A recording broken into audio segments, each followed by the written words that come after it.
মামৈবাংশ জীবলোক জীবভূত সনাতন। আমাদের জীবনে তিনটি জিজ্ঞাসা বা প্রশ্ন আসা একান্ত অপরিহার্য। এই প্রশ্ন তিনটি সনাতন প্রশ্ন। সনাতন মানে চিরন্তন বা শাশ্বত।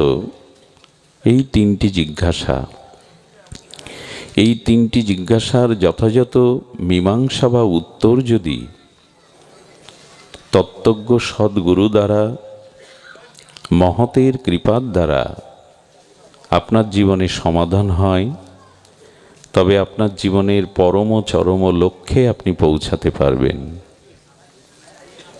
এই জন্ম মৃত্যু চক্র অভিশাপ হতে চিরদিন পরম মুক্তি পাবেন। এই জন্য এই তিনটি প্রশ্ন সনাতন প্রশ্ন। কে আমি, এবং আমার গতি কোন পথে, কোথায় যেতে চাই আমি, এবং এই জরা মৃত্যু দুঃখ আমার জীবনে কেন, কে আমি, কেন মরে যারে তাপত্রয়, কেন আমার জীবনে এই পুনঃ পুনঃ জন্ম মৃত্যু জরা ব্যাধি কর্মফল, আমার প্রকৃত মঙ্গল কিসে, কে আমি, জন্ম মৃত্যু জরা ব্যাধি এই তাপত্রয় কেন আমার জীবনে, আর আমার পরম মঙ্গল বা পরম কল্যাণ কিসে। এই তিনটি জিজ্ঞাসা কি আমাদের প্রত্যেকে জেগেছে? যদি জেগে থাকে, এই প্রশ্নের যথাযথ মীমাংসা কি আমাদের জীবনে এসেছে? মৌখিক নয়, বাস্তবিক অনুভূতির দ্বারা এই প্রশ্নের উত্তর কি আমরা নিজের জীবনে পেয়েছি? তবে আজ এই তিনটি প্রশ্নের উত্তর, এর যথাযথ মীমাংসা মহতের ভজন অনুভূতি সিদ্ধান্ত মঞ্জুষা দ্বারা আমরা জানতে চেষ্টা করব। এই প্রশ্ন প্রথমেই করেছিলেন রঘুপতি রামচন্দ্র। বনবাসে যাওয়ার প্রকল্পে তিনি ঋষি ভরদ্বাজের কাছে প্রশ্ন করেছিলেন, কোন পথে যাব? বনে চলেছেন তো ঋষি ভরদ্বাজের কাছে প্রশ্ন হচ্ছে, আমি কোন পথে যাব? আর বাল্মীকির কাছে জিজ্ঞাসা করেছিলেন, মহর্ষি বাল্মীকির কাছে, আমি এই বনের মধ্যে কোথায় অবস্থান করব, কোথায় থাকব?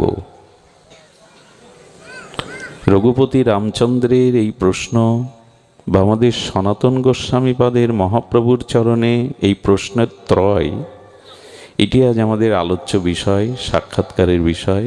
ধ্যান দিয়ে শুনুন। কে আমি? সারা জীবন অন্যের পরিচয় নিয়ে গেলাম, কিন্তু নিজের কাছে আজও জিজ্ঞাসা আসেনি, আমি কে? দেখুন, আমি কে, এই প্রশ্নের উত্তর নিজের কাছে পুনঃ পুনঃ বারবার আমাদের রাখতে হবে। যে পরিচয়ে আমি পরিচিত হয়েছি,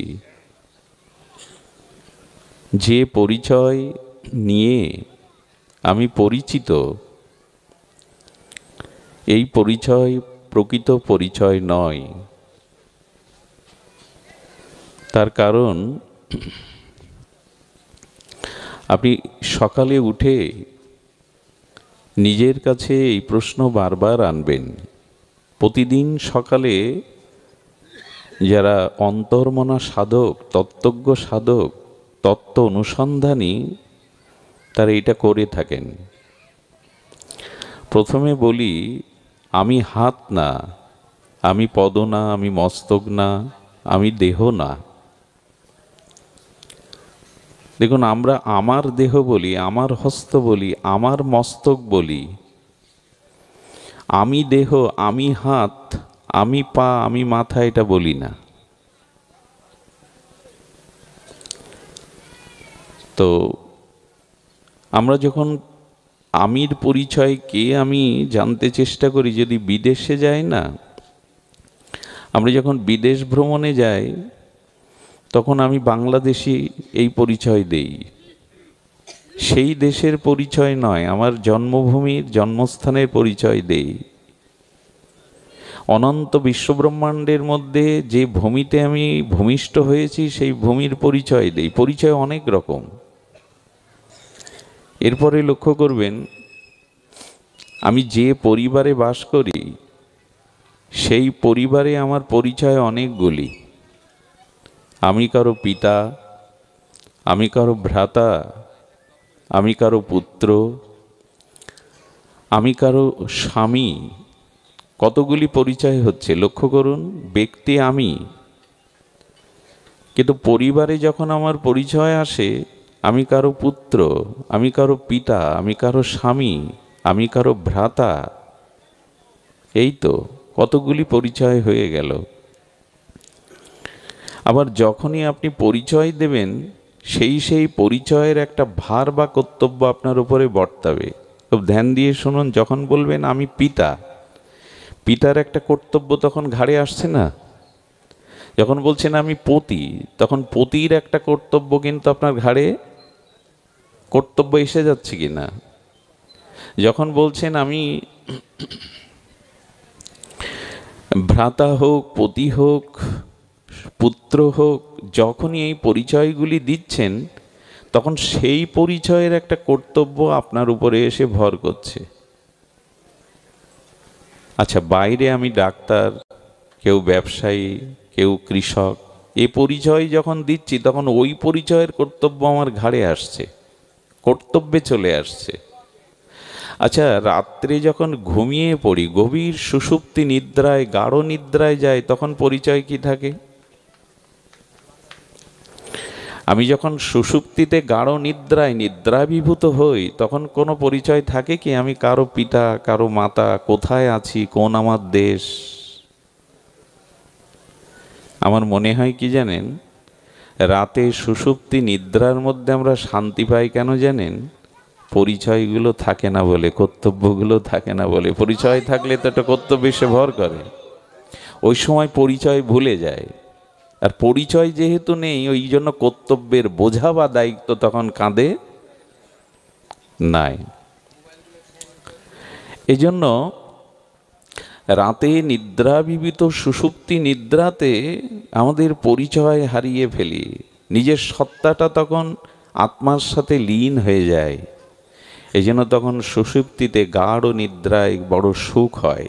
ভালো সুখে ঘুমিয়েছিলাম এটা উঠে বলে। পরিচয় ছিল না, দায়িত্ব ছিল না।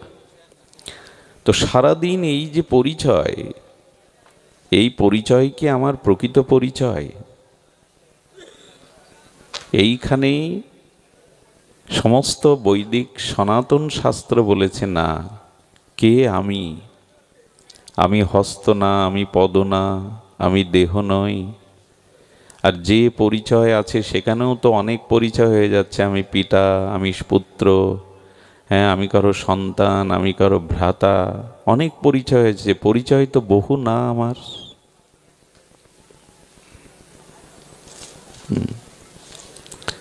সেখানে শ্রীমদ্ ভাগবত গীতায় ভগবান এই প্রশ্নের উত্তর দিচ্ছেন, মামৈ বংশ জীবলোক জীবভূত সনাতন। ঈশ্বর অংশ জীব অবিনাশী, চেতন অমল সহজ সুখ রাশি। তুলসীদাস গোস্বামী বলছেন, ঈশ্বর অংশ জীব অবিনাশী, চেতন অমল সহজ সুখ রাশি। রামচরিত মানসের প্রণেতা গোস্বামী তুলসীদাস বলছেন, ভগবান এখানে পরিচয় দিচ্ছেন মাময়ী অংশ, অর্থাৎ আমি শাশ্বত সনাতন ভগবানেরই, আর কারো নই। মেনে নেবেন আপনারা? ভগবান দাবি করছেন তুমি আমার সনাতনের অংশ, আমি অংশী, তুমি অংশ। একটি অগ্নিকুণ্ড থেকে যখন একটি অগ্নিকণা বাইরে বেরিয়ে আসে, ছিটকে চলে আসে, ওই অগ্নিকুণ্ড থেকে অগ্নির স্ফুলিঙ্গ যখন বাইরে আসে, সেটা ওই বৃহত্তম অগ্নিকুণ্ডের একটি কণা মাত্র, সেটিও আগুন। তেমন ভগবান হলো অংশী, আর আমি তার অংশ, আমি ভগবানেরই। এটাই আমাদের শাশ্বত পরিচয়। আচ্ছা, আমি এই জন্মে যাদের পিতা মাতা পুত্র ভ্রাতা যে পরিচয়ে পরিচিত, ডাক্তার মাস্টার, গত জন্মে এই পরিচয় ছিল তো আমার? কথা বলুন, আগামী জন্মে এই পরিচয় থাকবে তো? এটি কি স্থায়ী শাশ্বত পরিচয় আমার?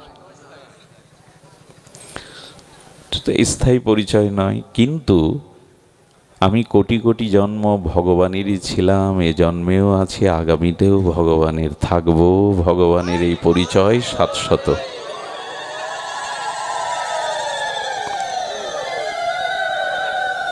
এটা ভুলে গেছি আমরা, যে শাশ্বত পরিচয় আমি ভগবানেরই। সেটি দেখুন, অর্জুন প্রশ্ন করে বসছেন গীতাকার অখণ্ড অদ্বয় ভগবান শ্রীকৃষ্ণের কাছে। ভগবান বলছেন, অর্জুন, তোমাকে এই যে দিব্য জ্ঞান আমি প্রদান করছি, এই জ্ঞান আজকের নয়, অনাদি শাশ্বত অব্যয় চিরন্তন জ্ঞান। পরম্পরায় সেটি বিস্মৃতি হয়ে গেছে। এই জ্ঞান আমি প্রথমে সূর্যকে দিয়েছিলাম, বিবস্বান মনুকে। এই জ্ঞান আমি সূর্যকে দিয়েছিলাম, পরম্পরা ধারায় মনুকে দিয়েছিলাম। এবার যখন বলছেন, অর্জুন হেসে বলছেন, প্রভু, তোমার জন্ম, তোমার আবির্ভাব তো সেদিন।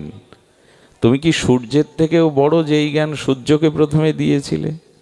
অর্জুনও ভগবানের পরিচয় ঠিক ঠিক বুঝতে পাচ্ছেন না। বলেন, সূর্যের জন্ম তো সৃষ্টির আদিতে, তুমি জন্মেছ তো দাপরে। তুমি সূর্যকে এই প্রজ্ঞা, এই জ্ঞান দান করেছিলে, শাশ্বত জ্ঞান।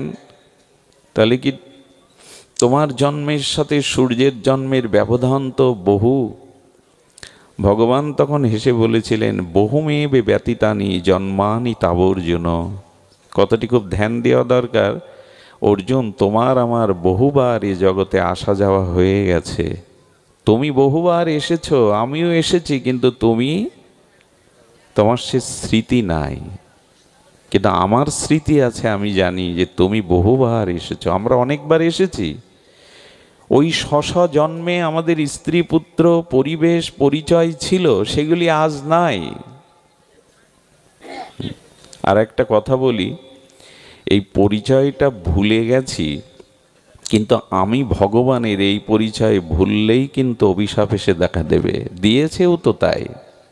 এই পুনঃ পুনঃ জন্ম মৃত্যু জরাব্যাধি ভোগের কারণ আমার মূল পরিচয় আমি ভুলে গেছি। আচ্ছা, মৃত্যু আমাদের ভুলিয়ে দেয় পূর্ব পরিচয়, এটাই তো।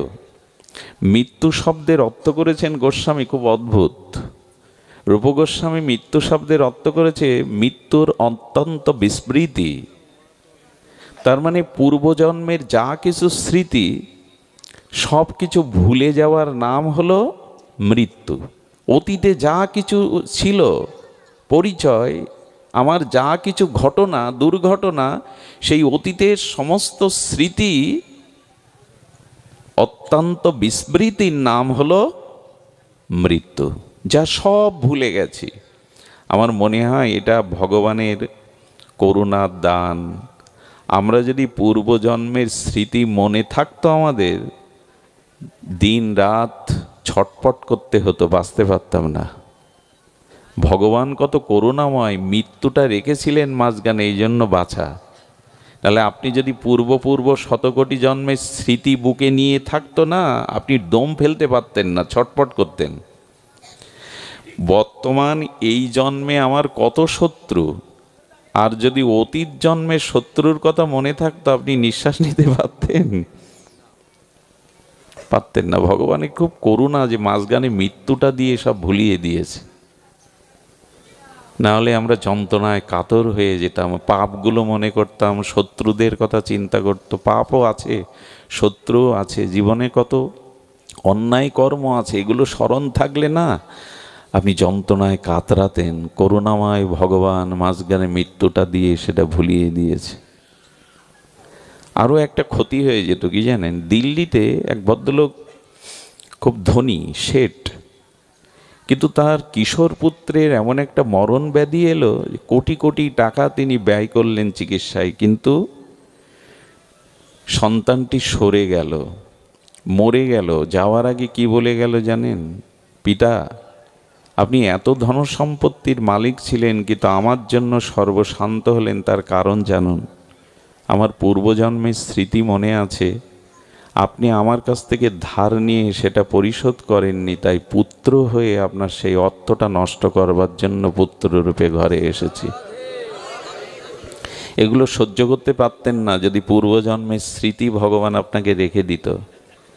তিনি করুণাময় তো, অপার করুণা তো তার, এই জন্য মৃত্যুটা মাঝখানে দিয়েছে বলে বাঁচা। তো আমাদের এমন পরিচয়, কোটি কোটি জন্মে পুনঃ পুনঃ জন্ম মৃত্যু এসেছি, সেসব পরিচয় মুছে গেছে বিস্মৃতির কবলে। সেগুলো স্মৃতিতে নাই। বহুমেব ব্যতীতানি জন্মানি তাবর্জুন, তোমার বহুবার জন্ম হয়েছে তুমি জানো না, আমি জানি। সূর্যের বহু পূর্বে আমি স্বয়ম্ভু, আমি স্বয়ং। এই জন্য আমাদের এই যে পরিচয়, যে পরিচয়ে আমরা পরিচিত। আচ্ছা দেখবেন, আমাদের আইডি কার্ড, জাতীয় পরিচয়পত্র, এখানে আমি যদি সাতক্ষীরা জেলার লোক হই, ওখানে জেলা সাতক্ষীরা, উপজেলা আছে, আপনি তারাশিতে আছেন, এখানে আপনার জেলা গোপালগঞ্জ ইত্যাদি লেখা থাকে, কিন্তু ওইখানে একটা পরিচয় সবার এক থাকে, আমরা বাংলাদেশি। থাকে কি না? জেলা আলাদা থাকতে পারে, নাম আলাদা থাকতে পারে, ঠিকানা আলাদা থাকতে পারে, কিন্তু সব জাতীয় পরিচয়পত্রে একটা জায়গায় সবার মিল আছে, আমরা সকলে বাংলাদেশি।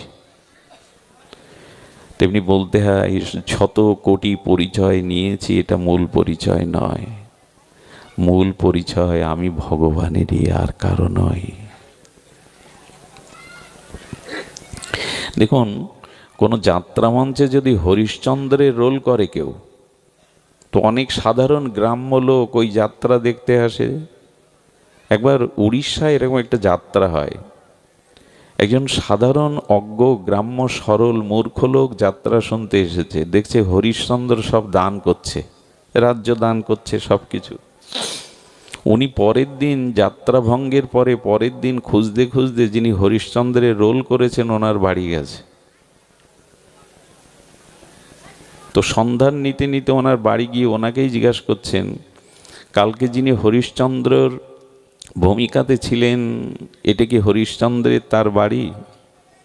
উনি নিজেই প্রশ্ন করছেন, কেন? হরিশ্চন্দ্র এত দাতা, এত দান করেছেন, তাই আমি তার কাছে এসেছি, আমি গরিব দুঃখী, আমারও যদি কিছু দান করেন। তখন উনি বলছেন, হরিশ্চন্দ্র কালকে এখানে ছিল, আজকে চলে গেছে। উনি বললেন, যদি পরিচয় দিতাম, তোর সরলতায় আমাকে ঘিরে ধরতো, আমায় কিছু দাও। এই যে পরিচয় আমরা সংসারে অভিনয় করছি, রঙিন রঙ্গমঞ্চে, সংসার রূপ মঞ্চে, এই পরিচয়ে থাকলে আপনি যন্ত্রণায় মরে যাবেন। এই পরিচয়টা ঘুচান, গিয়ে বলুন, প্রভু আমি তোমার। এ ভব রঙ্গমঞ্চে কেউ পিতার ভূমিকায়, কেউ মায়ের ভূমিকায়, কেউ স্ত্রীর ভূমিকায় অভিনয় করছি মাত্র, কর্তব্য করছি মাত্র, কিন্তু এরা আমার কেউ না। 50 বছর আগে এরা কেউ ছিল না, আগামী 50-60 বছর পরে এরা কেউ, কিন্তু ভগবান চিরদিনের, চিরন্তন, আমি তার থেকেই এসেছি, অন্য কোথা থেকে আসিনি। দেখুন, পিতামাতা আমার দেহ দিতে পারে, আত্মা দিতে পারে না। দেহ আত্মা সৃষ্টি করতে পারে না, আত্মাই দেহকে সৃষ্টি করে। খুব মূল্যবান কথা, নোট করে নিন হৃদয়ে।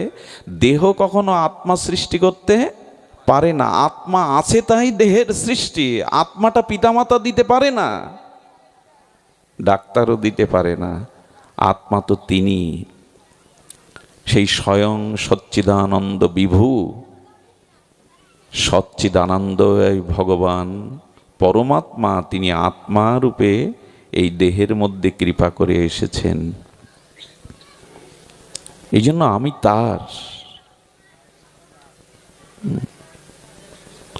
এবং এই জড় দেহ, এই পিণ্ড, রক্তমাংসের পিণ্ড, জড় দেহ, এগুলিও আমার নয় তো। যে 5টা থেকে এই দেহকে প্রকৃতি রচনা করেছিল, মৃত্যুর সাথে সাথে ওই 5টা ধার নিয়েছিলাম, আবার তাকে দিয়ে দিতে হয়। শেষ নিঃশ্বাস ত্যাগ মানে, শেষ নিঃশ্বাস ত্যাগ মানে তো মৃত্যু। অমুক শেষ নিঃশ্বাস ত্যাগ করেছেন, তার মানে বাতাসটা বাতাসে ছেড়ে দিলাম, অনন্ত ব্রহ্মাণ্ডের যে বায়ুতে ছেড়ে দিলাম। যার কাছ থেকে দেহের এই 5টা উপাদান নিয়ে দেহটা রক্ত মাংসের পিণ্ড তৈরি হয়েছিল, ধার নিয়ে নিঃশ্বাস ত্যাগ মানে বায়ু ছেড়ে দিলাম। আচ্ছা, কোনো মৃত লাশের গায়ে হাত দিয়ে দেখেছেন লাশটা তাপ হয় কিনা?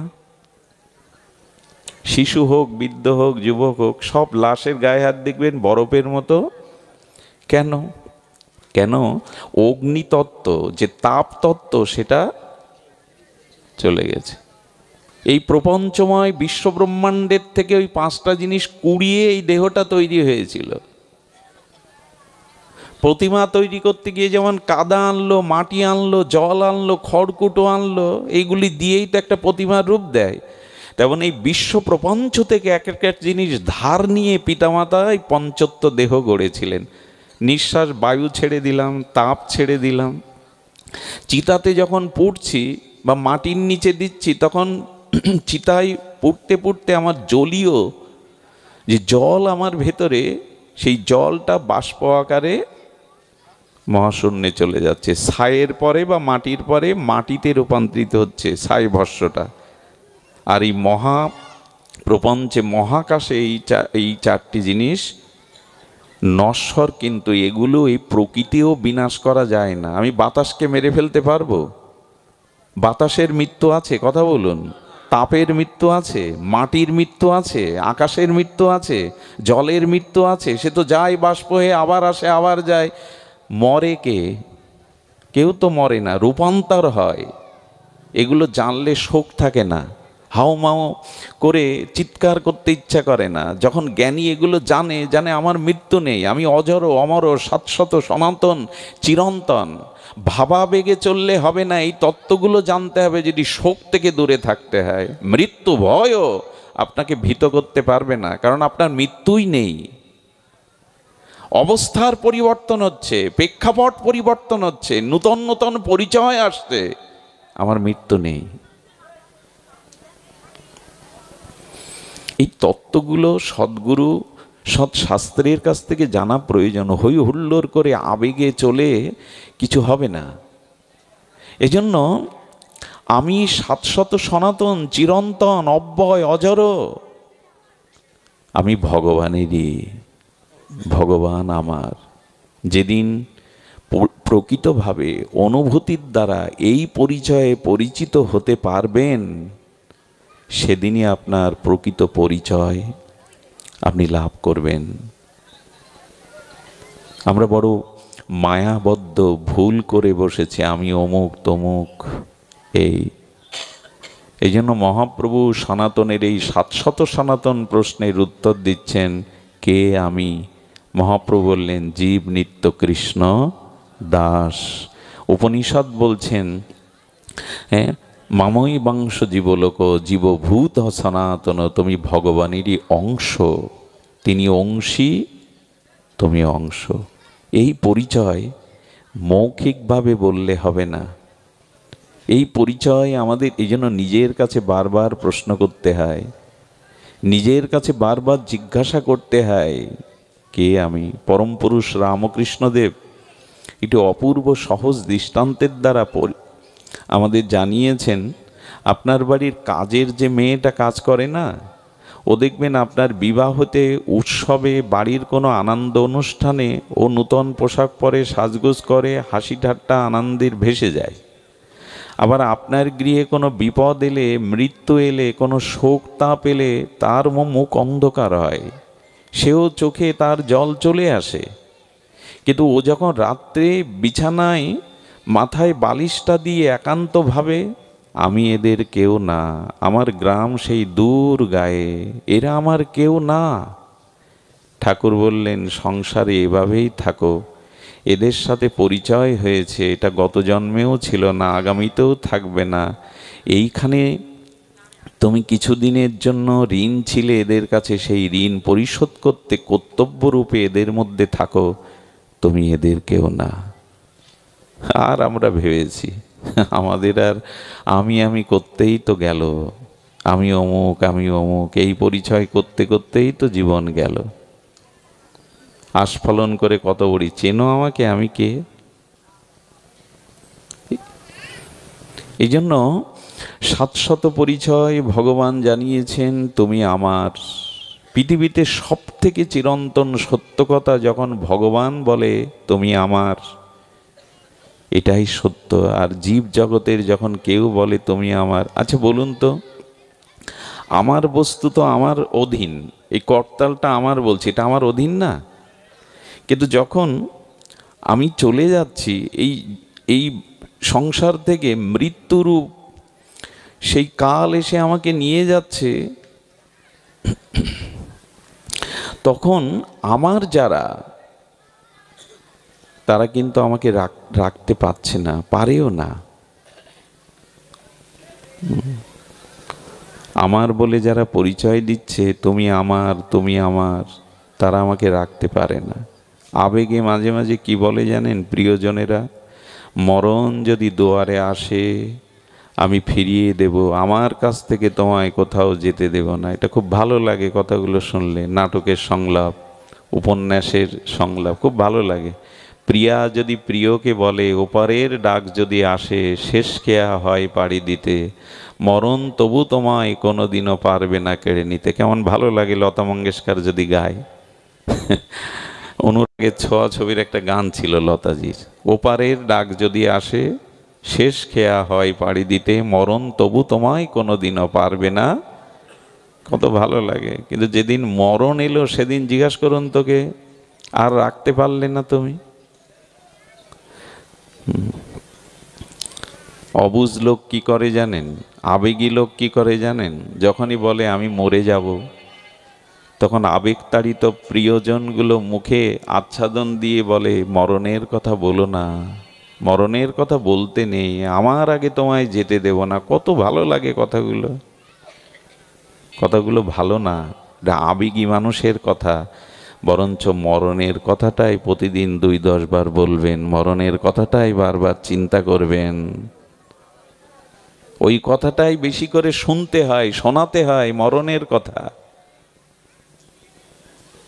এই জন্য মৃত্যুর কথা বারবার স্মরণে, জপ ধ্যান তপস্যা তীর্থযাত্রায় যা না হয়, মরণ চিন্তা করলে তার থেকে অধিক বিচার আসে, বিবেক আসে। প্রতিদিন 10 মিনিট করে মৃত্যু চিন্তা করুন, অনেক পাপের হাত থেকে, অভিমান অহংকারের হাত থেকে, অসৎ জ্ঞানের হাত থেকে আপনি বেঁচে যাবেন। কিন্তু মানুষ তো আবেগী, মরণকে ভুলে থাকতে চায়, মরণের কথা বলতে চায় না, ওইটাই বেশি বলতে হয়। এই জন্য আমি ভগবানের, মামই বাংশ, এই পরিচয় সদ্গুরুর কৃপা ব্যতীত, সাধন ব্যতীত, মহতের করুণা ব্যতীত আমরা কোনোদিনই বুঝতে পারবো না। আর দেখুন এই পরিচয় যখন জানবেন এই জগৎটা, আচ্ছা রামচন্দ্র যখন বনবাসে যাচ্ছে, খুব মার্মিক একটা কথা শুনুন, তখন তাকে প্রশ্ন করা হচ্ছে, প্রভু অযোধ্যা ছেড়ে, রাজ পরিবার ছেড়ে আপনি বনে চলেছেন, আপনার কষ্ট হচ্ছে না? রঘুপতি রামচন্দ্র বলছেন, আচ্ছা আপনারা যখন তীর্থে যান, কোনো ধর্মশালায় একদিনের জন্য বিশ্রাম নেন তো? কাশীতে গেলেন, গয়ায় গেলেন, বৃন্দাবনে, পরের দিন যখন কাশী থেকে গয়ায় যাওয়ার জন্য ওই ধর্মশালা ত্যাগ করেন, তখন কাঁদেন কি, শোক করেন কি? কথা বলুন, শোক করেন? বরঞ্চ আনন্দে ব্যাগ গুছিয়ে চলে যান। তো রামচন্দ্র বললেন কি, এই জগৎ সংসার এটি ধর্মশালা, আমি ধর্মশালা মনে করেই তো ত্যাগ করে চলে যাচ্ছি, এতে আমার কষ্ট কিসের? ধর্মশালা ত্যাগ করতে কষ্ট কিসের? আচ্ছা আপনি মথুরার স্টেশনে নামবেন, কলকাতা চিতপুর থেকে উঠেছেন, তো মথুরার স্টেশনে যাওয়ার আগে ওই সিট আপনার। কেউ যদি বাইরে যায় রুমালটা রেখে যায়, অন্য কেউ ভুল করে বসলে এসে বলে ছিটা আমার, ছেড়ে দিন। কিন্তু কোটি কোটি লোক ওতে বসে, আমার দাবি করি। যখন স্টেশনে নেমে গেলেন, ট্রেনটা ছাড়তে চলে গেলে খুব কষ্ট হয় কি, চোখে জল আসে কি? গোবিন্দ বললেন মৃত্যুরূপ একটা স্টেশন আছে, যেখানে আসলে ওই ট্রেনের কামরাটা ছাড়তে হবে, এই ঘর ছাড়তে হবে, এর জন্য শোক করছো কেন? এ কি আর মুখে বললে হয়? এগুলো অনুভূতিতে না আসলে শোক আসতেই থাকে।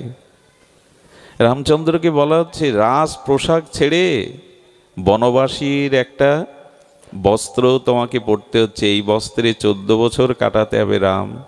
তোমার শোক হচ্ছে না? এই দেখুন তত্ত্ব কাকে বলে, জ্ঞান কাকে বলে। এই যে রাজ পোশাক খুলে রেখে একটা কাপড়েই তুমি বনবাসে চলছো, তোমার কষ্ট লাগছে না? রামচন্দ্র দৃষ্টান্ত দিয়েছিলেন, জলের ওপরে কাই পড়ে দেখেছেন? একটা ফেনা মতো পদ্মা পড়ে, জল নিতে গেলে কি করে মানুষ? ওটাও তো জলের ওপরে জল, ওইটা ঢেউ দিয়ে সরিয়ে জলটা তুলে নেয়।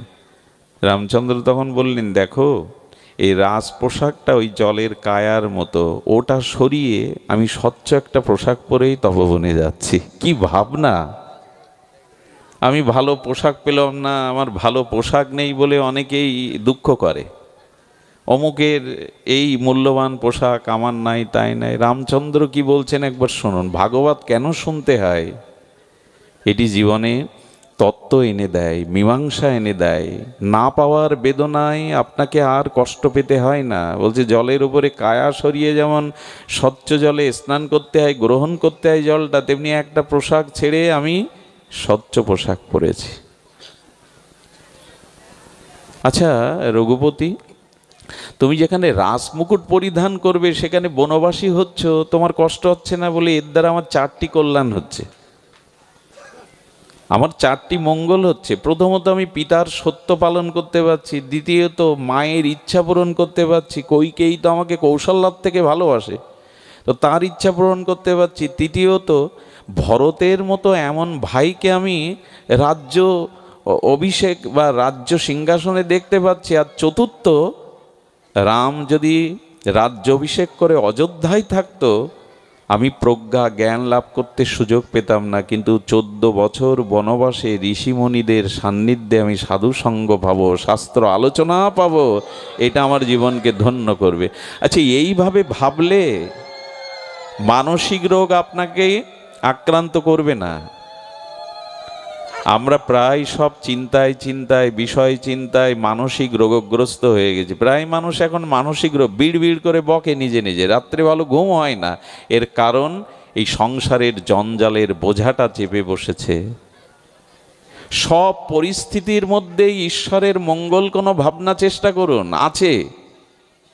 সব পরিস্থিতির মধ্যেই ঈশ্বরের কোনো মঙ্গল ভাবনা ভাবুন। রাজ্য অভিষেকের দিনে যিনি বনবাসে যাচ্ছে তার এই ভাবনা। এই জন্য আমাদের তত্ত্বের নিরিখে একটু দেখতে হবে। তো আমরা প্রথম প্রশ্নের উত্তরে অনেকটা সময় নিলাম। কে আমি? জীব নিত্য কৃষ্ণ দাস।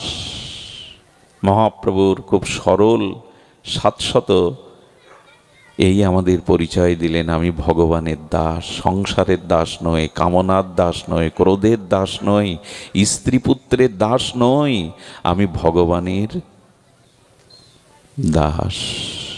একবার মনে করে দেখলেই দেখবেন চিত্তে শান্তি আসবে। তবে এদের সাথে আছি, যতদিন বেঁচে আছি এদের কর্তব্য করব। আমি দাস, কিন্তু আপনি কখনো কর্তা সেজে বসবেন না। প্রায় মানুষ কি বলে জানেন? স্ত্রী পুত্র সংসার পরিজনদের বলে আমি আছি বলে কিছু বুঝতে পারছো না, আমি না থাকলে বুঝতে পারবে। নিজেকে কর্তা রূপে দাঁড় করায়, আমি আছি তাই তোমরা ভালো খেয়ে পরে শান্তিতে আছো, আমি না থাকলে তোমরা বুঝতে। ছোট্ট কথা কি, তুমি না থাকলে ওদের কোনো ক্ষতি হবে না, ওদের প্রারব্ধে যা প্রাপ্তি ওরা ঠিক ঠিক সেটা পেয়ে যাবে। তুমি ওদের ভরণ পোষণের মালিক নও। তুমি চলে গেলে ওদের যেটা প্রাপ্তি, ওদের কর্মফল, ওদের যে প্রাপ্ত ওরা পাবে। তুমি কর্তা নও। তোমার কারণে কেউ বেঁচে আছে, তোমার কারণে কেউ সুখে আছে এমন নয়। ওদের কর্মফল যেটুকু পাওয়ার ওরা পাবে, তুমি ওদের কর্তা সাজতে যেও না। এই জন্য আমি ভগবানের দাস, এই পরিচয়। দ্বিতীয় প্রশ্নের উত্তর, রামচন্দ্র একটু অন্য আঙ্গিকে প্রশ্ন করেছিলেন ঋষি ভরদ্বাজের কাছে, আমি কোন পথে যাব। এই প্রশ্নের উত্তর আমাদের জীবনে মীমাংসা হয়েছে তো, আমার পথ কোনটি। সংসারের অনেক জটিল পথেই তো চলেছি, পথের শেষ নাই, পথ কোনটি। যুধিষ্ঠির মহারাজ অবশ্য বলে গেছেন, মহাজন যেন গতসা পন্থা, মহামানবগণ তাদের অতীন্দ্রিয় অনুভূতির দ্বারা যে পথকে রচনা করেছে, তুমি তাদের অনুগামী অনুসারী হয়ে সে পথেই চলো। আমরা মহাজনের পথে চলি তো, আমরা মহাজনের দেখানো পথে চলি তো। আচ্ছা, যুধিষ্ঠির মহাপ্রস্থানে গেল কোন পথ দিয়ে? স্বর্গরাহনে পঞ্চপাণ্ডব দ্রৌপদীকে নিয়ে মহাপ্রস্থানে চলে গেল। মহাপ্রস্থান শব্দের অর্থ হলো যে পথে গমন করলে আর পুনরায় ফিরে আসতে হয় না। যুধিষ্ঠির একমাত্র সেই মহাপ্রস্থানের পথে গেলেন। এই পথ কোথায় পেল যুধিষ্ঠির? আর কেউ পায়নি। আপনারা জানেন, যেখান থেকে মহাপ্রস্থানের পথ, ওই পথটা আজও যারা যায়, ওই কেদার বদ্রীনারায়ণ ওই পথ দিয়ে স্বর্গারোহণের যে পথ দেয়, দেখবেন সাদা সাদা বরফ, মানে সব কিছু যেন পুড়ে ছাই, সাদা হয়ে গেছে, ছায়ের মতো, তুলোর মতো। সংকেত দিচ্ছে কি জানেন? যদি মহানির্জান মহাপ্রস্থানে যেতে চাও, যাতে জগতে আর না আসতে হয়, তাহলে কামনা বাসনাকে পুড়িয়ে দাও, ছাই করে দাও। বাসনা থাকলে কিন্তু আবার আসতে হবে। কামনা বাসনাকে পোড়াও। ওই যে ধূসর বরফগুলো ছায়ের মতো, তুলোর মতো, অর্থাৎ যুধিষ্ঠির মহারাজ দেখিয়ে গেলেন সংকেত, কামনাকে পোড়াও। কামনা থাকলে, বাসনা থাকলে তোমাকে আবার পুনরায় আসতে হবে। আর কামনা পুড়িয়েছি আমরা, আর বাসনা পুড়িয়েছি আমরা। আমাদের একজন তত্ত্বজ্ঞ আলোচনা প্রসঙ্গে বলতেন, বিজ্ঞানীরা আকাশের নক্ষত্র সংখ্যা কত হয়তো একদিন তাদের প্রযুক্তি, তাদের মনীষার দ্বারা বলে দেবে। পৃথিবীর ধূলিকণার সংখ্যা কত, এটাও হয়তো এক সময় গণনা করে আধুনিক বিজ্ঞান বলতে সমর্থ হবে। কিন্তু বিজ্ঞান কখনো এটি বলতে সমর্থ হবে না মানুষের কামনা বাসনার সংখ্যা কতগুলো। এই জন্য বলছেন পুড়িয়ে দাও। যুধিষ্ঠির পোড়ালো কি দিয়ে জানেন? পোড়ানোর অগ্নিটা হলো, জ্ঞানটা হলো, বস্তুটা হলো সব গোবিন্দ তোমার, আমার বলে কিছু নেই। এই হলো যুধিষ্ঠির, এটাই ভাবতেন সব তোমার কৃষ্ণ। এই জন্য বনবাসে যাচ্ছেন, দ্রৌপদীর বস্ত্রহরণ হচ্ছে, ভিক্ষা করে খাচ্ছে, যুধিষ্ঠির প্রশান্ত, দৃঢ়, পর্বতের মতো শান্ত। কেন জানেন? এ সবই তোমার কৃপা, সবই তো তোমার। এই জন্য যুধিষ্ঠির ওই পথে যেতে পেরেছিলেন, আর কেউ পারেনি, কারণ সব কিছু গোবিন্দকে সমর্পণ করে বলেছিলেন আমার কিছু নয়। আচ্ছা, দুর্যোধন কি বলেছিল? ঠিক এর বিপরীত, সব আমার, হস্তিনাপুরও আমার, হ্যাঁ, ইন্দ্রপ্রস্থও আমার, রাজপথটাও আমি যুবরাজ, আর কেউ যুবরাজ হবে কেন? এরপরে নারদের কাছে দুটো মালা, একটা উত্তম মালা, একটা অধমের মালা। দুর্যোধন অহংকারী উঠে বলছেন উত্তম মালা আমার গলে দাও, আমি যুবরাজ। নারদ বলছে একটু ভেবে চিনতে কথা বলো দুর্যোধন, হ্যাঁ তুমি উত্তম, তুমি উত্তম, ভেবে চিনতে কথা বলো। যুধিষ্ঠিরের কাছে গিয়ে বলছেন এই মালা দুটো এনেছিলাম, একটা উত্তম মালা, একটা অধম মালা। যুধিষ্ঠির বলছেন যিনি উত্তম, যাকে এই মালা শোভামান হয়, তার আসন পড়ে আছে, একটু পরে আসবেন, আপনি অপেক্ষা করুন। অর্থাৎ শ্রীকৃষ্ণের আসন দেখিয়ে দিচ্ছে, ওনার আসনটা পড়ে আছে, একটু বাদেই উনি উপস্থিত হবেন। উত্তম মালাটা কৃষ্ণের গলে দিন, বলে অধম মালাটাও দিতে হবে, একই জায়গায় দুজনকে খুঁজে পেতে হবে। যুধিষ্ঠির বললেন অধম মালাটার যোগ্য আমি, আমার গলে দিন। তো দুর্যোধন কারা? যারা যশ খ্যাতি সব আমার, সব আমার, এরাই দুর্যোধন। আর এদের পরিণতি কি হয় জানেন? এ জগতে সব কিছুই আমার, যারা দাবি করে সব আমার, এদের মৃত্যুটা, দুর্যোধনের মৃত্যু বড় ভয়ানক হয়েছিল জানেন তো। সন্ধ্যা আধার নেমে এসেছে, আর ভীমের গদাঘাতে রক্তাক্ত দুর্যোধন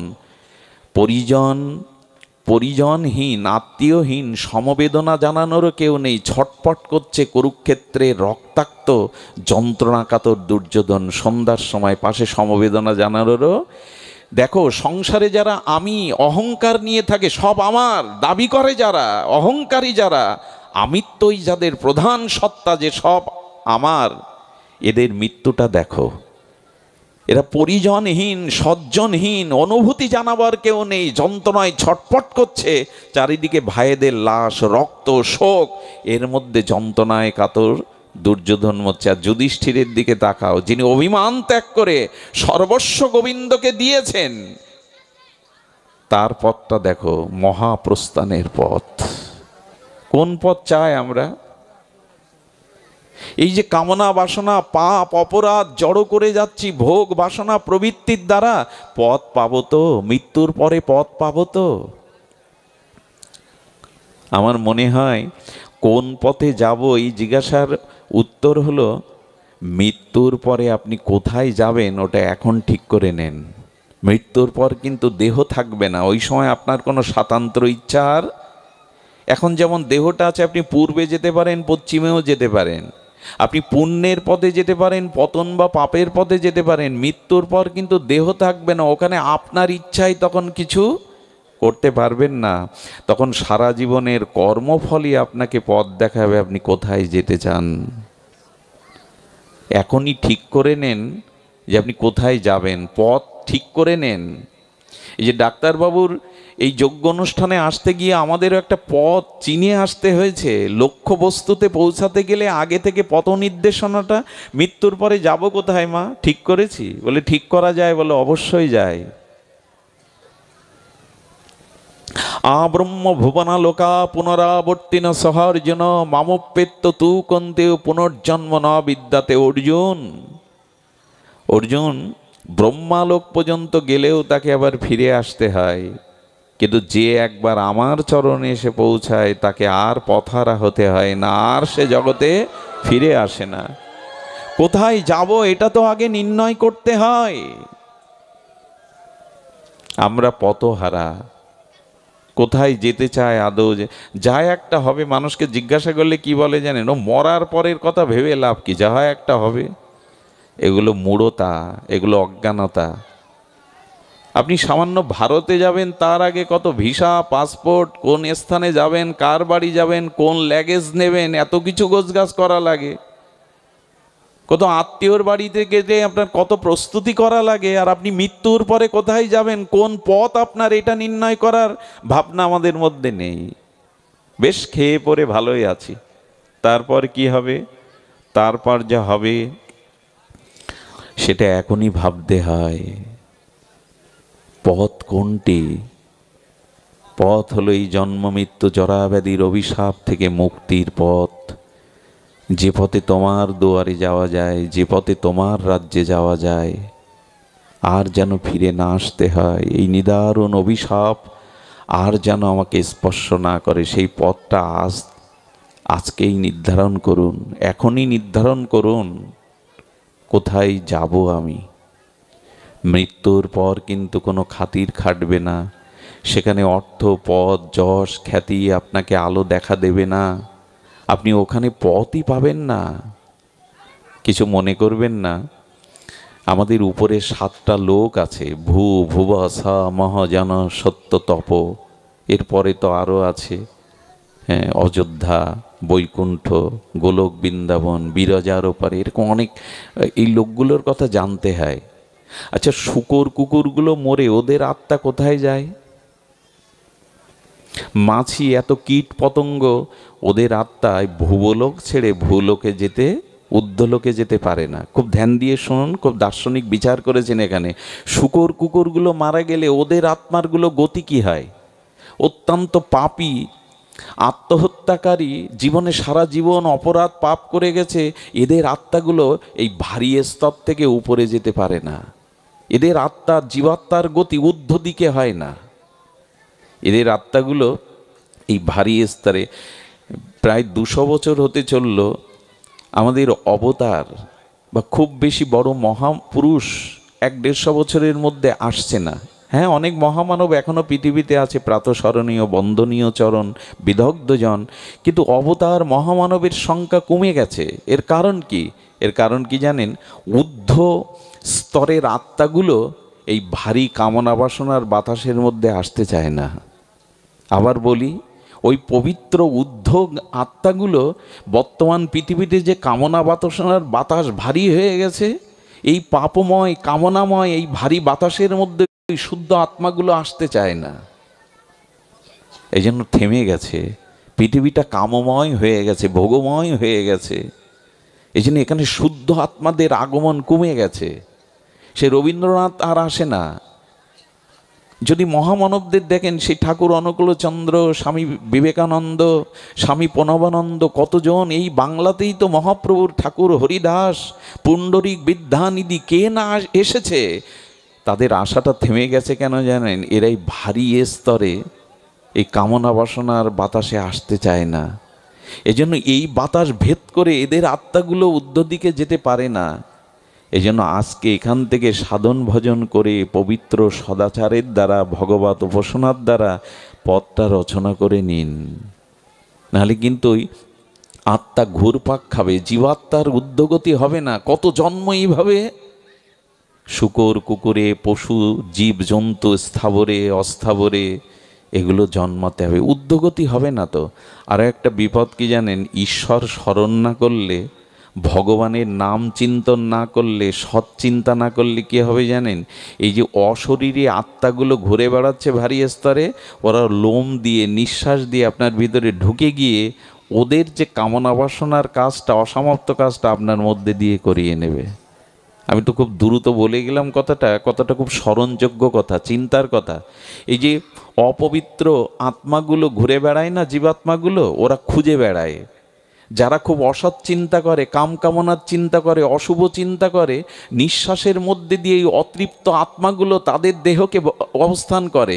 আত্মা কত যাতায়াত করে জানেন নিঃশ্বাসের দ্বারা? আমাদের মধ্যেও তো কত কীট অনেকগুলো আত্মা রাখা আছে এর মধ্যে। আত্মা বহু কোটি কোটি, ওরা ঢুকে পড়ে ওদের অসমাপ্ত পাপ গাছগুলো আপনার দ্বারাই করিয়ে নেয়। মাঝে মাঝে মানুষ এমন পশুবৃত্তির কাজ করে বসে, পরেক্ষণে বিবেক দিয়ে ভাবে, এটা আমি কি করে করলাম, আমার দ্বারা কি করে হলো। আপনি করেননি তো।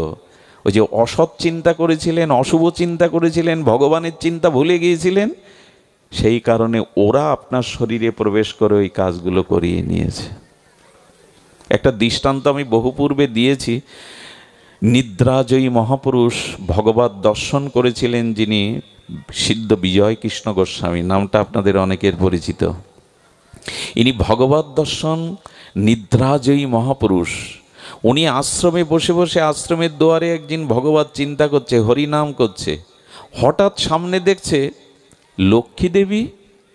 আরে কমলা দেবী, তুমি এসেছো লক্ষ্মী দেবী? বড় পণ্ডিতজি রাধাকুণ্ডে বলেছিলেন, ঘটনাটা মনে দাগ কেটে আছে। লক্ষ্মী দেবী তুমি, এটি মহাপুরুষ তো, শাস্ত্রজ্ঞ পুরুষ তো। দেখছেন এ তো লক্ষ্মী না, লক্ষ্মীর মতো দেখতে, এত অপরূপ রূপ। লক্ষ্মী কাকে বলবে জানেন? যার গলে বিলম্বিত পদ্ম ফুলের মালা থাকবে, তাও শুকনো না, সদ্য প্রস্ফুটিত, গন্ধমণ্ডিত, তিনিই লক্ষ্মী। তো দেখছে পদ্ম ফুলের মালা নেই, তখন ধ্যানের দ্বারা তার অন্তর্দৃষ্টি দিয়ে দেখছেন আশ্রমের ভেতরে ওনার এক শিষ্য পর স্ত্রীর চিন্তা করছে, কামের চিন্তা করছে। ওর শরীরে ঢুকবে বলে এসে দাঁড়িয়েছে ওই রূপ নিয়ে, ঢুকতে পারছে না কেন জানেন? ওই মহাপুরুষ বসে বসে হরিনাম করছে, এই জন্য ওর ভেতরে প্রবেশ করতে পারছে না, কিছুক্ষণ পর চলে গেল। তার মানে আমাদের ভেতরে এই অশুভ চিন্তা করলে, অসৎ চিন্তা করলে ওরা আসে, ওরা আমাদের ভেতরে ওদের অসমাপ্ত কামনা বাসনা পূরণের জন্য ভেতরে প্রবেশ করে। সতর্ক থাকতে হয়, সৎ চিন্তা এই জন্য করতে হয়, ভগবানের নাম রূপ চিন্তা এই জন্য করতে হয়, ওরা যাতে প্রবেশ না করতে পারে। মানুষ এত নারকীয় কর্ম করছে কেন এখন? চিন্তা সৎ নেই তো। এই জন্য গোবিন্দ গীতাতে একটা কথা, তস্মাৎ সর্বেষু কালেষু মমানুস্মর। গোবিন্দ বলেছেন, তস্মাৎ সর্বেষু কালেষু, ওগো সর্বদা আমার চিন্তা করো। তস্মাৎ সর্বেষু কালেষু, সবসময় করতে বলছেন। কেন? যে সময়টা তুমি নাম বিরতি করবে সেই মুহূর্তে তোমার ভিতরে অশুভ চিন্তাগুলো প্রবেশ করবে। শত্রু তোমার বাইরে নেই, শত্রু তোমার ভেতরেই। শুভ চিন্তা করো, তাহলে ওরা প্রবেশ করতে পারবে না। যেমন দেখবেন কোনো বাড়ি তৈরি করার পরে যে ইটটা প্লাস্টার করে রং দিয়ে দিলেন, কোনো দামি রং দিয়ে দিলেন, আর ঠিক ওই রং প্লাস্টার করা ইটের পাশে একটা খালি ইট প্লাস্টার না করে রং না দিয়ে রেখে দিলেন, 1 বছর পরে কি দেখবেন? বাতাসে যে ছত্রাকগুলি আসে, শাওলা ছত্রাক, ওটা খালি ইটে জমে গেছে। কারণ ও স্থান খুঁজছিল, ছত্রাকগুলো ওর স্থানটা পেয়ে গেছে, কিন্তু যেটা প্লাস্টার করা, রং তুলি দেওয়া, ওখানে ছত্রাক জমেনি। তার মানে ওই স্থানে বসার ওর অধিকার। যারা অসৎ চিন্তা করে, ভগবানের নিত্য নিরন্তর সৎ চিন্তা দূরীভূত করে বিষয় ভাবনা, অসৎ চিন্তা করতে থাকে, কাম কামনার, ওখানে অশরীরী অপবিত্র আত্মাগুলো ঢুকে তাদের পাপ কাজগুলো আপনি করছেন না, আপনাকে করিয়ে নিচ্ছে। খুব সতর্ক হতে হয়। ভগবানের চিন্তন, শুদ্ধ চিন্তা করতে হয়। আপনি দেখবেন মানুষ এখন বৃহৎ সার্বজনীন কোনো সৃজনশীল চিন্তা ভুলে গেছে। কথাটা শোনার জন্য অনুরোধ করছি। মানুষ যখনই কোনো সৃজনশীল বৃহৎ চিন্তা ভুলে যায়, ক্ষুদ্র চিন্তা নিয়ে থাকে আমার ভোগ বাসনার, তখন তার ভিতরে প্রদূষণ আছে, দূষিত হয়ে যায়। শুনুন তাহলে, স্রোতস্বিনী পতিত পাবনী গঙ্গা স্রোত বইছে, কত কাল ধরে বইছে। গঙ্গার জল অপবিত্র, গঙ্গার জল মলিন হচ্ছে না। এখন প্রদূষণ হতে পারে, কিন্তু সহসা মলিন হয় না। ঘরে রেখে দিন 6 মাস, পোকা জন্মাবে না। এখনো গঙ্গার ওই মহিমা আছে। কারণ গঙ্গা গোমুখ থেকে, যেখান থেকে গঙ্গার উৎসমুখ, ওখানে অনেক ঋষিরা বসে তপস্যা করছেন। ওই গঙ্গার জলে তাদের তপসাধনা মেশানো আছে। ওই যেখান থেকে গোমুখ, গঙ্গার উৎপত্তি স্থল, ওখানে অনেক সঞ্জীবনী, অনেক ঔষধি গাছ আছে। ওদের ঔষধি গুণটা গঙ্গার জলে ভেসে আসছে।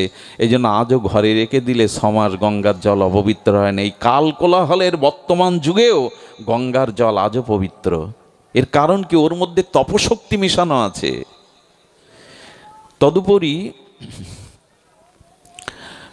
গঙ্গা স্রোতস্বিনী প্রবাহিনী, গঙ্গা বইছে। আচ্ছা, গঙ্গার তীরে একটা গর্ত করুন, করে পাত্র দিয়ে গঙ্গার কিছুটা জল ওর মধ্যে ঢেলে দিন, 1 মাস পরে যান ওখানে, কি দেখবেন? গর্তের আবর্তশীল জলটা মলিন হয়ে গেছে। গেছে কি না? মলিন হয়ে গেছে, তার প্রদূষণ এসে গেছে। কিন্তু ওই একই তো গঙ্গার জল পাশ দিয়ে বইছে, কেন মলিন হয়নি? বললেন, কোনো বস্তু যদি ক্ষুদ্রতার মধ্যে এনে ফেলেন, তখন সে দূষিত হয়। আচ্ছা, আপনার পানীয় জল দিয়েছে 1 গ্লাস, তাতে যদি খড়কুটো ময়লা পড়ে, আপনি পান করবেন? কিন্তু গঙ্গায় লাশ ভেসে যাচ্ছে, মাছ ভেসে যাচ্ছে, মলমূত্র ভেসে যাচ্ছে, গঙ্গার জল পান করেন কেন? বড়তে দোষ হয় না, বড়তে প্রদূষণ হয় না। রান্নাঘরের ধোঁয়াগুলো আটকালে গেলে ঝুলকালি হয়, ওই ধোঁয়া আকাশে উড়ে গেলে মেঘ হয়।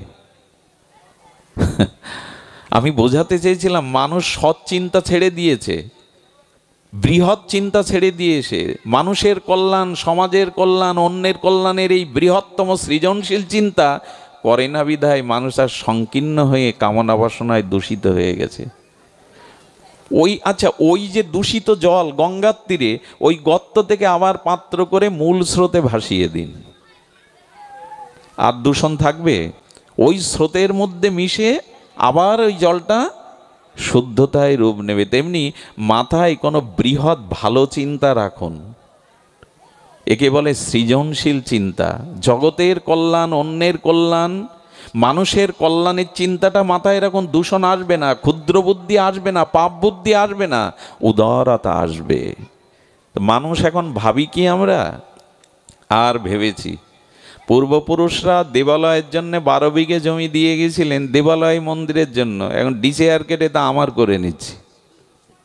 চিন্তা খুব বড় করছি। ওরা বড় একটা পুকুর করে গিয়েছিল, আমরা ওটা বুঝিয়ে জায়গা ভাগ করে নিচ্ছি। পুকুরটা হাজার হাজার মানুষ সেবা পেত। সব কিছু নষ্ট করতে আমাদের ক্ষুদ্র বুদ্ধি, এই ক্ষুদ্রতাই মানুষের জীবনে দুঃখের কারণ। এই জন্য বলছিলাম, আসুন ঋষি ভরদ্বাজ বলেছিলেন পথ কোনটি? রামচন্দ্র জিজ্ঞাসা করেছিলেন। পথটা আজ ঠিক করে নেই। একটু সৎ চিন্তা, সৎ ভাবনা এগুলি সংক্রামিত হবে না যতদিন সাধুসঙ্গ না করবেন, ভাগবত সঙ্গ না করবেন, যতদিন ভগবানের নাম রূপ লীলা কথা হৃদয়ে স্পর্শ না করবে, ততদিন এই ভাবনার উদয় হবে না। এই জন্য দয়া করে পথটা নির্ণয় করুন, কোথায় যেতে হবে আমায়। আমি এরপরে আবার মানুষ হতে পারবো তো? আচ্ছা, মানুষ না হয় হলাম, আমি জন্মন্ধ হব না তো? জন্মবধির হব না তো? বিকলাঙ্গ হব না তো? আচ্ছা, যদিও হলাম, আমি উপজাতিদের মধ্যে জন্মাবো না তো, যেখানে শিক্ষা নেই, দীক্ষা নেই? ওখানেও তো ভগবান আমাকে ফেলে দিতে পারে। একটু পথটা চিন্তা করবেন না, যাতে আগামী জীবনটা অন্তত, গোবিন্দ বলেছেন অর্জুন, আমার ভজন করতে করতে অসমাপ্ত রেখে কেউ যদি মারাও যায়, চিন্তা করো না, ওই সৎ চিন্তা, ওই ভজন আগামী জন্মে তাকে কিছুটা এগিয়ে রাখবে, সজ্জনের গৃহে তাকে এগিয়ে রাখবে। এই জন্মটা কাজে লাগাও, এই জন্মটা এগিয়ে নাও, যাতে আগামী জন্মে কোনো শ্রীমানের গৃহে, কোনো পবিত্র গৃহে, যোগীর গৃহে জন্মিয়ে আমার অসমাপ্ত ভজন তুমি করতে পারো। এটা কাজে লাগাও। কাজে আর লাগিয়েছি আমরা। এই জন্য পথ হলো ভজনের পথ, নিজের মুক্তির পথ। মহাজন যেন গত সপন্থা। আমাদের পথ যেন মহাজনের আনুগত্য হয়। ওই যুধিষ্ঠির মহারাজ দেখিয়ে গেছেন, যেদিন শুনলেন কৃষ্ণ এই জগৎ থেকে অন্তর্হিত হয়েছেন, প্রকট লীলায় গমন করেছেন, সেদিন রাজ্য ছেড়ে, সব ছেড়ে যুধিষ্ঠির মহারাজ চলে গেলেন। ভগবান এ ধরিত্রীতে নেই, তা আমি থেকে কি করব? কতটা ভালোবাসা থাকলে রাজ সিংহাসন, রাজ পদমর্যাদা ছেড়ে চলে যেতে পারে?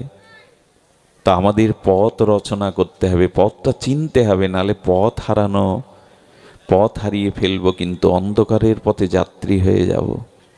এই জন্য দয়া করে বলবো, আসুন ভজনের পথে আসুন, মুক্তির পথে আসুন, কল্যাণের পথে আসুন। ঋষিরা বহু পূর্বে তাদের অনুভূতিতে এই মন্ত্র, বেদ মন্ত্র ধ্বনিত করেছিল। অসতমা সদ্গময়া, তমো সমা জ্যোতির্গময়া, মৃত্যুম অমৃতম গময়া, অবিরাবির্ময়েদি। ওগো ওগো বিশ্বলোকবাসী, শোনো সেই অমৃতের কথা। তুমি অন্ধকার থেকে আলোয় আসো, তুমি অধর্ম থেকে, অসত্য থেকে সত্যে আসো, তুমি মৃত্যু থেকে অমৃতের পথের যাত্রী হও। অবিরাবির্ময়েদি, তোমার মাঝে আমার প্রকাশ ঘটুক পুনঃ পুনঃ। এই মন্ত্র চিরস্মরণ রাখার কথা ছিল আমাদের, ভুলে গেছি। অসৎ থেকে সতে ফিরে এসো, অন্ধকার থেকে আলোয় এসো। না, এসব শুধু শুনতে ভালো লাগে, বলতে ভালো লাগে, কিন্তু জীবনে আলোর পথ গ্রহণ করলাম কই? মুক্তির পথ গ্রহণ করলাম কই?